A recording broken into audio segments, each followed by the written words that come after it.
ಎಲ್ರಿಗೂ ನಮಸ್ಕಾರ. So KS ಒಂದು ಪ್ರಿಲಿಮ್ಸ್ ಎಕ್ಸಾಮ್ನ ಟೈಮ್ ಟೇಬಲನ್ನು ನಾವು ಇವಾಗ ನೋಡ್ತಾ ಇದ್ದೀವಿ. ಸೊ ಅದಕ್ಕೂ ಮುಂಚೆ ಯಾರೇನೋ ಚಾನಲ್ಗೆ ಸಬ್ಸ್ಕ್ರೈಬ್ ಮಾಡ್ಕೊಂಡಿಲ್ಲ, ದಯವಿಟ್ಟು ಚಾನಲ್ಗೆ ಸಬ್ಸ್ಕ್ರೈಬ್ ಮಾಡ್ಕೊಳ್ಳಿ. ಸೊ ಈಗ ಬಂದುಬಿಟ್ಟು KPSCಯ ಒಂದು ಅಫಿಷಿಯಲ್ ವೆಬ್ಸೈಟನ್ನು ನಾವು ಓಪನ್ ಮಾಡ್ಕೊಬೇಕು. ಓಪನ್ ಮಾಡಿಕೊಂಡ್ರೆ ಇಲ್ಲಿ KSನ ಒಂದು ಟೈಮ್ ಟೇಬಲ್ ಅಂತ ಇದೆ, ಅದನ್ನು ಪ್ರಿಲಿಮ್ಸ್ದು ಅದನ್ನು ಕ್ಲಿಕ್ ಮಾಡಿಕೊಂಡ್ರೆ ಆ ಒಂದು PDF ಡೌನ್ಲೋಡ್ ಆಗಿ ಈಗ ಟೈಮ್ ಟೇಬಲ್ ಒಂದು PDF ಓಪನ್ ಆಗುತ್ತೆ. ಸೊ ಈ ಒಂದು PDFನಲ್ಲಿ ನೋಡೋದಾದರೆ ಪ್ರಿಲಿಮ್ಸ್ ಎಕ್ಸಾಮ್ನ ಏನವರು ಜುಲೈ ಮಂತಲ್ಲಿ ಕಂಡಕ್ಟ್ ಮಾಡ್ತೀವಿ ಅಂತ ಫಸ್ಟ್ ಹೇಳಿದ್ರಲ್ವ, ಅದನ್ನು ಈಗ ಅವರು ಟೈಮ್ ಟೇಬಲನ್ನು ಅನೌನ್ಸ್ ಮಾಡಿದ್ದಾರೆ. ಈ ಟೈಮ್ ಟೇಬಲಲ್ಲಿ ಏನು ಅಂದರೆ ಜುಲೈ 21ನೇ ತಾರೀಕು 2024 ಪ್ರಿಲಿಮ್ಸ್ ಎಕ್ಸಾಮ್ನ ಅವರು ಕಂಡಕ್ಟ್ ಮಾಡ್ತೀವಿ ಅಂತ ಹೇಳಿದ್ದಾರೆ. ಅದರಲ್ಲಿ ಒಂದೇ ದಿನದಲ್ಲೇ 2 ಪೇಪರ್ ಇರುತ್ತೆ. ಸೊ ಮಾರ್ನಿಂಗ್ ಒಂದು, ಆಫ್ಟರ್ನೂನ್ ಒಂದು. ಫಸ್ಟ್ ಪೇಪರ್ ಬಂದುಬಿಟ್ಟು ಮಾರ್ನಿಂಗು 10 o'clock ಇಂದ 12 o'clockವರೆಗೂ ಫಸ್ಟ್ ಪೇಪರ್ ಇರುತ್ತೆ, ಜನರಲ್ ಸ್ಟಡೀಸ್ ಪೇಪರ್ 1.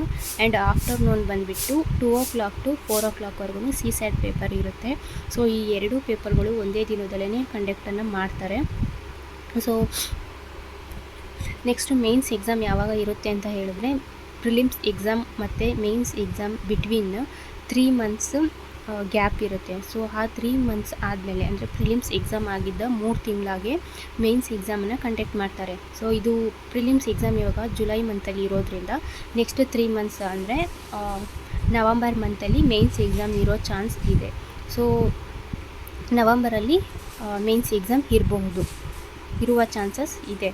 ಸೊ ಈ ಒಂದು ಪ್ರಿಲಿಮ್ಸ್ ಎಕ್ಸಾಮ್ನ ಒಂದು ಸಿಲೆಬಸನ್ನು ನಾನು ನನ್ನ ಲಾಸ್ಟ್ ವೀಡಿಯೋದಲ್ಲಿ ವಿವರವಾಗಿ ಹೇಳಿದ್ದೀನಿ. ಸೊ ಯಾರಿನ್ನೂ ಆ ವಿಡಿಯೋನ ನೋಡಿಲ್ಲ, ಹೋಗಿ ಚೆಕ್ ಮಾಡ್ಕೊಳ್ಳಿ. ಸೊ ಹಾಗೆ ಈ ಒಂದು ಟೈಮ್ ಟೇಬಲ್ನ ನಾನು ನಿನ್ನೆ ಕಮ್ಯುನಿಟಿ ಪೋಸ್ಟಲ್ಲಿ ಪೋಸ್ಟ್ ಮಾಡಿದ್ದೆ. ಸೊ ಅದನ್ನು ಚೆಕ್ ಮಾಡ್ಕೊಳ್ಳಿ. ಇನ್ನು ಏನಾದರೂ ಡೌಟ್ಸ್ ಇದ್ದರೆ ಕಮೆಂಟ್ ಬಾಕ್ಸಲ್ಲಿ ಕಮೆಂಟ್ ಮಾಡಿ. ಯಾರಿನ್ನೂ ಸಬ್ಸ್ಕ್ರೈಬ್ ಮಾಡ್ಕೊಂಡಿಲ್ಲ, ದಯವಿಟ್ಟು ಚಾನಲ್ಗೆ ಸಬ್ಸ್ಕ್ರೈಬ್ ಮಾಡಿ.